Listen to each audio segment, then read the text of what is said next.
ছাত্ৰীসকল আমি আহি সমাসৰ প্ৰায় শেষ পৰ্যায়ত উপনীত হৈছোহি ইতিমধ্যে আমি সমাসৰ কেইবাটাও ভাগ দ্বন্দ্ব সমাস দ্বিগু সমাস কৰ্মধাৰয় তৎপুৰুষ আৰু বহুব্ৰীহি এই গোটেই সমাসৰ ভাগকেইটা সম্পৰ্কে আলোচনা কৰিলোঁ আজি সমাসৰ যিটো একেবাৰে শেষ ভাগ অব্যয়ভাৱ সমাস এই সম্পৰ্কে মই তোমালোকক কিছু ধাৰণা দিবলৈ চেষ্টা কৰিম এতিয়া প্ৰথম আমি উদাহৰণৰ পৰা আহোঁ ইয়াত মই দুটা উদাহৰণ তোমালোকক দেখুৱাইছোঁ এটা হৈছে প্ৰথম উপবন এইটো এটা সমস্ত পদ এই সমস্ত পদটোৰ যেতিয়া আমি সমাস বাক্য কৰিলোঁ আমি তেতিয়া কি বহালোঁ যে বনৰ উপ বা বনৰ সমীপেই হৈছে উপবন অৰ্থাৎ সমীপ মানে হৈছে ওচৰৰ বনৰ ওচৰৰ সেই অংশ বা বনৰ সমীপ মানে উপ বুলিও কোৱা হয় গতিকে তাৰ সেই ওচৰৰ অংশখিনিকে আমি উপবন বুলি কওঁ তাৰ পিছৰ উদাহৰণটোত যদি আমি চাওঁ প্ৰতিৰূপ মানে ৰূপৰ নিচিনা বা ৰূপৰ সদৃশ যিটো তাকে আমি প্ৰতিৰূপ বুলি কওঁ গতিকে এই প্ৰতিৰূপ সমস্ত পদটোৰ যেতিয়া আমি সমাস বাক্য কৰিলোঁ আমি ইয়াত কি লিখিলোঁ যে ৰূপৰ সদৃশ অৰ্থাৎ ৰূপৰ নিচিনা সেইটো হৈছে প্ৰতিৰূপ এতিয়া এই দুটা উদাহৰণত যদি আমি এটা কথা লক্ষ্য কৰোঁ তেতিয়াহ'লে সেইটো আমি দেখা পাম যে ইয়াত উপ এটা অব্যয় আৰু প্ৰতি এটা অব্যয় সেই অব্যয় শব্দ আন শব্দৰ লগ লাগি সমাস হৈছে আৰু কি দেখিলোঁ যে যেতিয়া আমি সমাস বাক্যটো কৰিলোঁ সেই অব্যয় মূল শব্দটোৰ পিছলৈ গুচি গৈছে গতিকে দুইটা উদাহৰণত আমি যিটো একেধৰণৰ কথা লক্ষ্য কৰিলোঁ সেইটো হৈছে যে ইয়াত এটা অব্যয় শব্দ থাকিব আৰু সেই অব্যয় শব্দটো আন শব্দৰ লগত লগ লাগি এটা সমাস কৰিব আৰু সেইটোৱে হৈছে অব্যয়ভাৱ সমাস গতিকে ইয়াৰ যিটো সংজ্ঞা সেই সংজ্ঞাটো মই নিৰূপণ কৰিছোঁ এইদৰে অব্যয় শব্দৰ লগত আন শব্দৰ সমাস হ'লে তাক অব্যয়ভাৱ সমাস বুলি কোৱা হয় গতিকে তোমালোকে এই যিটো সংজ্ঞা সেই সংজ্ঞাটো বা অব্যয়ভাৱ সমাসৰ যিটো ধাৰণা সেই ধাৰণাটো যেতিয়া তোমালোকে মনত ৰাখিবলৈ চেষ্টা কৰিবা তেতিয়া তোমালোকে এটা কথা মনত ৰাখিবা যে অব্যয়ভাৱ সমাসত সদায় তোমালোকে এটা অব্যয় শব্দ পাবা নিশ্চয় আমি তলৰ শ্ৰেণীসমূহত অব্যয় কি বা অব্যয় শব্দবিলাক কোনবিলাক সেই সম্পৰ্কে নিশ্চয় আমি পঢ়িছিলোঁ আৰু আশা কৰোঁ তোমালোকৰ সেইসমূহ মনত আছে গতিকে মই সিমানখিনিলৈ আজি আলোচনা নকৰোঁ কথা হৈছে মই এইটো তোমালোকক কওঁ যে অব্যয়ভাৱ সমাসত এটাই গুৰুত্বপূৰ্ণ কথা যে তাত তোমালোকে অব্যয় শব্দ পাবা আৰু সেই অব্যয় শব্দ আন শব্দৰ লগত লগ লাগি সমাস সৃষ্টি কৰিব এতিয়া কথা হ'ল আমি এই অব্যয়ভাৱ সমাস কিছুমান বিশেষ অৰ্থত ব্যৱহাৰ হয় কিছুমান বিশেষ ধাৰণা বা কিছুমান বিশেষ ভাৱৰ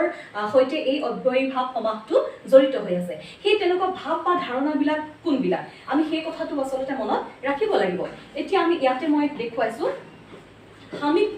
সামীপ্য মানে হৈছে ওচৰত সামীপ্য অভাৱ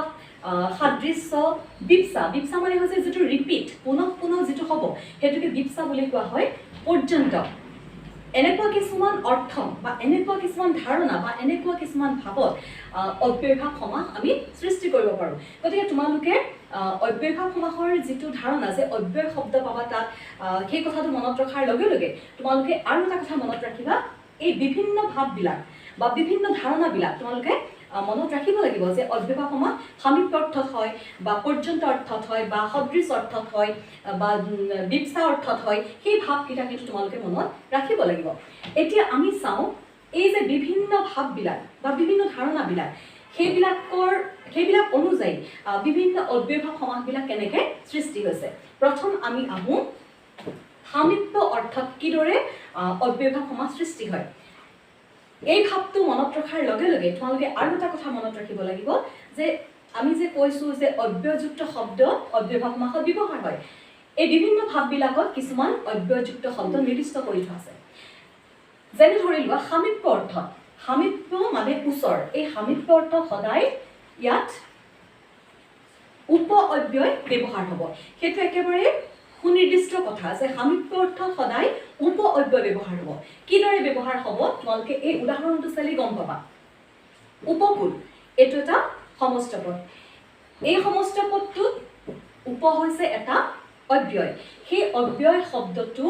কুল শব্দটোৰ লগ লাগি সমাস হৈছে আৰু এই উপকূল সমস্ত পদটোৰ যেতিয়া আমি সমাস বাক্য কৰিলোঁ আমি কি দিলোঁ যে কুলৰ উপ বা কুলৰ সমীপ আমি যিকোনো লিখিব পাৰোঁ উপও লিখিব পাৰোঁ বা আমি সমীপো লিখিব পাৰোঁ কোনোটোৱে ভুল নহয় গতিকে দেখিলোঁ যে উপকূল সমাস বাক্য হ'ল কুলৰ উপ বা কুলৰ সমীপ এতিয়া তাতে আমি কি দেখিলোঁ যে ইয়াত সামীপ্য অৰ্থ হ'লে উপ এটা অব্যয় শব্দ হেতু সেই উপ অব্যয় ব্যৱহাৰ ইয়াতে হৈছে আৰু যেতিয়া সমাস বাক্য লিখিলোঁ সেই উপ অব্যয়টো পিছলৈ গুচি গৈছে ঠিক সেইদৰে আৰু এইটো উদাহৰণ ইয়াত মই ওপৰত আৰু এটা লিখি থৈছোঁ উপবন উপ এটা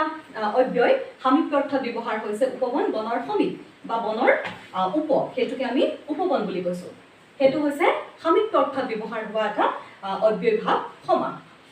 দ্বিতীয়তে আহোঁ অভাৱ অৰ্থত কিদৰে ব্যৱহাৰ হয় অভাৱ কেতিয়া হ'ব যেতিয়া আমাৰ কিবা এটা নাইকিয়া হৈ যাব একেবাৰেই যেতিয়া নোহোৱা হৈ যাব সেইটোৱে হৈছে অভাৱ অৰ্থ এতিয়া তোমালোকে যেনেকৈ সামীপ্য অৰ্থত আমি নিৰ্দিষ্ট বুলি ক'লোঁ যে তাত সদায় উপ অব্যয় ব্যৱহাৰ হয় ঠিক সেইদৰে অভাৱ অৰ্থটো তিনিটা অব্যয়যুক্ত শব্দ নিৰ্দিষ্ট কৰি থোৱা আছে সেইকেইটা হৈছে নি নিৰ আৰু দূৰ নি নিৰ আৰু দূৰ এই তিনিটা অব্যয় সদায় অভাৱ অৰ্থত ব্যৱহাৰ হ'ব এতিয়া কিদৰে ব্যৱহাৰ হ'ব সেইটো তোমালোকে মন কৰা নিৰামিষ নিৰামিষ মানে কি য'ত আমিষ নাথাকিব য'ত আমিষৰ কোনো প্ৰভাৱ নাথাকিব আমিষৰ অভাৱ ঘটিব সেইটোৱে হৈছে নিৰামিষ গতিকে এই নিৰামিষ সমস্ত পদটোৰ আমি সমাস বাক্য কৰিলোঁ আমিষৰ অভাৱ অৰ্থাৎ এইটো অভাৱ অৰ্থত ব্যৱহাৰ হৈছে ইয়াতে আমি দেখিলোঁ যে নিটো এটা অব্যয় গতিকে ইয়াত নি অব্যয় ব্যৱহাৰ হৈছে আৰু সেই অব্যয় আন শব্দৰ লগত লগ লাগি এটা সমাস কৰিছে ঠিক সেইদৰে নিৰ্দয় ইয়াত অব্যয়টো হৈছে নিৰ্দয় নিৰ অব্যয় ইয়াত ব্যৱহাৰ হৈছে আৰু সেই নিৰ অব্যয় ব্যৱহাৰ হৈ সমাস বাক্য সৃষ্টি কৰিছে যে নিৰ্দয় য'ত দয়া নাথাকিব দয়াৰ অভাৱ ঘটিব সেইটোৱে হৈছে নিৰ্দয় অৰ্থাৎ দয়াৰ অভাৱ সেইটো অভাৱ অৰ্থত ব্যৱহাৰ হৈছে ঠিক সেইদৰে দুৰ্ভিক্ষ ইয়াত অব্যয়টো হৈছে দূৰ অব্যয় লগ লাগিছে আন শব্দৰ লগত আৰু তাৰ সেই সমস্ত পদটোৰ আমি সমাস বাক্য কৰিছোঁ দুৰ্ভিক্ষ কেতিয়া ক'ম আমি যেতিয়া ভিক্ষাৰো অভাৱ ঘটিব অৰ্থাৎ দুৰ্ভিক্ষ সমাস বাক্য হ'ল ভিক্ষাৰ অভাৱ দুৰ্ভিক্ষ গতিকে ইয়াত আমি দেখিলোঁ যে এই গোটেইকেইটা অব্যয় সমাস অভাৱ অৰ্থত ব্যৱহাৰ হৈছে আৰু সেই অভাৱ অৰ্থ সদায় আমি কি ব্যৱহাৰ কৰিম নি নিৰ আৰু দূৰ অব্যয় আমি ব্যৱহাৰ কৰিম আৰু সেইটো একেবাৰে নিৰ্দিষ্ট আৰু তোমালোকে সেইখিনি মনত ৰাখিবলগীয়া কথা তাৰপিছত আমি আহোঁ সাদৃশ্য অৰ্থত কিদৰে ব্যৱহাৰ হয় সাদৃশ্য মানে য'ত মিলি থাকিব চিমিলাৰিটি এতিয়া এই যেনেকৈ অভাৱ অৰ্থত নিৰ দূৰ ব্যৱহাৰ হয় বা সামীপ্য অৰ্থত সদায় উপ অব্যয় ব্যৱহাৰ হয় ঠিক তেনেকৈ সাদৃশ্য অৰ্থটো সদায় অনু আৰু প্ৰতি অব্যয় ব্যৱহাৰ হ'ব সেইটো একেবাৰে নিৰ্দিষ্ট কথা যে সাদৃশ্য অৰ্থ সদায় অনু আৰু প্ৰতি ব্যৱহাৰ হ'ব কেনেদৰে ব্যৱহাৰ হয় তোমালোকে এই উদাহৰণটোলৈ মন কৰা প্ৰতিমূৰ্তি আমি যেতিয়া প্ৰতিমূৰ্তি বুলি কৈছোঁ প্ৰতিমূৰ্তি মানে কি মূৰ্তিৰ নিচিনা বা মূৰ্তিৰ সদৃশ যিটো সেইটোৱে হৈছে প্ৰতিমূৰ্তি গতিকে এই সমস্ত পদ তাত কি ব্যৱহাৰ হৈছে প্ৰতি এটা অব্যয় সেই প্ৰতি অব্যয় ইয়াত ব্যৱহাৰ হৈছে আৰু সেই অব্যয় আন শব্দৰ লগ লাগি সমাস হৈছে আৰু তাৰ সমাস বাক্য আমি কৰিলোঁ প্ৰতিমূৰ্তি মূৰ্তিৰ সদৃশ অৰ্থাৎ মূৰ্তিৰ নিচিনা ঠিক তেনেদৰে উপগ্ৰহ ইয়াত উপ এটা অব্যয় সেই অব্যয় পদ বা অব্যয়যুক্ত শব্দ আন শব্দৰ লগ লাগি কি হৈছে সমাস হৈছে আৰু সেই সমস্ত পদটোৰ যেতিয়া আমি সমাস বাক্য কৰিলোঁ আমি উপগ্ৰহ গ্ৰহৰ নিচিনা বা গ্ৰহৰ সদৃশ যিটো সেইটোৱে হৈছে উপগ্ৰহ গতিকে আমি একেবাৰে নিৰ্ধাৰিত কথা দেখিলোঁ যে সাদৃশ্য অৰ্থত সদায় কি ব্যৱহাৰ হ'ব অনু আৰু প্ৰতি অব্যয় ব্যৱহাৰ হ'ব বেলেগ একো ব্যৱহাৰ কেতিয়াও নহয় তাৰপিছত আমি আহোঁ বিপসা বা পুনঃ অৰ্থ বিপসা মানে হৈছে যিটো ৰিপিট হ'ব পুনঃ হ'ব সেই বিপসা বা পুনঃ হোৱাৰ তাতো প্ৰতি আৰু অনু অব্যয় ব্যৱহাৰ হ'ব ইয়াতো আমি দেখিছোঁ প্ৰতি আৰু প্ৰতিদিন যিটো সদায় হ'ব যিটো দৈনিক হ'ব প্ৰতিদিন তাৰ সমাস বাক্য কৰিলোঁ দিনে ইয়াতো আমি দেখিলোঁ যে প্ৰতি এটা অব্যয়যুক্ত অব্যয় শব্দ ঠিক সেইদৰে অনুক্ৰমে ক্ৰমে তাৰ সমাস বাক্যটো হৈছে ক্ৰমে তাতো অনু এটা অব্যয় গতিকে তোমালোকে মনত ৰাখিবা যে বিপসা বা পুনঃ হোৱা যিটো অৰ্থ তাত সদায় প্ৰতি আৰু অনু অব্যয় ব্যৱহাৰ হ'ব ঠিক তেনেদৰে পৰ্যন্ত অৰ্থত পৰ্যন্ত মানে হৈছে লৈকে কৰবাৰলৈকে সেই পৰ্যন্ত অৰ্থত সদায় কি প্ৰত্যয় লাগিব বা যাবত এই দুটা অব্যয় শব্দ ব্যৱহাৰ হ'ব পাৰে কেনেকৈ ব্যৱহাৰ হয় তোমালোকে উদাহৰণটো চালে বুজি পাবা ইয়াত মই দেখুৱাইছোঁ আজীৱন বা এই আজীৱন শব্দটো কেতিয়াবা যাৱজ্জীৱন বুলিও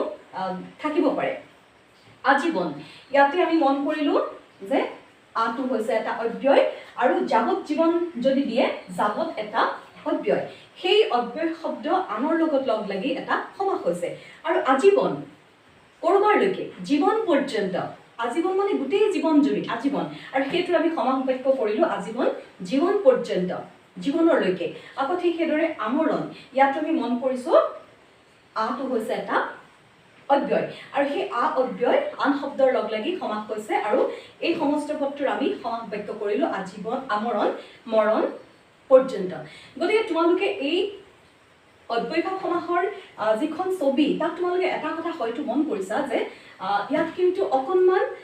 মুখস্থ কৰি মনত ৰাখিবলগীয়া কিছু কথা জড়িত হৈ আছে সেই কথাখিনি যেনে ধৰি লোৱা এই ভাৱকেইটা বা অব্যয়ভাৱ সমাস কোন কোন ক্ষেত্ৰত ব্যৱহাৰ হয় কি ভাৱত ব্যৱহাৰ হয় সামীপ্য অৰ্থত ব্যৱহাৰ হ'ব অভাৱ অৰ্থত সাদৃশ্য অৰ্থত বা পৰ্যন্ত অৰ্থত বা বিপচা পুনঃ বুজোৱা অৰ্থত অব্যয়ভাৱ সমাস সদায় ব্যৱহাৰ হয় সেইটো তোমালোকে সদায় মনত ৰাখিবলগীয়া কথা তাৰপিছত দ্বিতীয়তে মনত ৰাখিবলগীয়া কথা হৈছে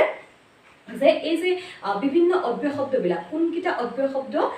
কোন কোন অৰ্থত ব্যৱহাৰ হ'ব সেইটো কিন্তু তোমালোকে মনত ৰাখিব লাগিব যেনে সামীপ্য অৰ্থত সদায় উপ অব্যয় ব্যৱহাৰ হ'ব ঠিক সেইদৰে অভাৱ অৰ্থত নি নিৰ আৰু দূৰ অব্যয় ব্যৱহাৰ হ'ব সাদৃশ্য অৰ্থত সদায় অনু আৰু প্ৰতি অব্যয় ব্যৱহাৰ হ'ব বিপচা বা পুনঃ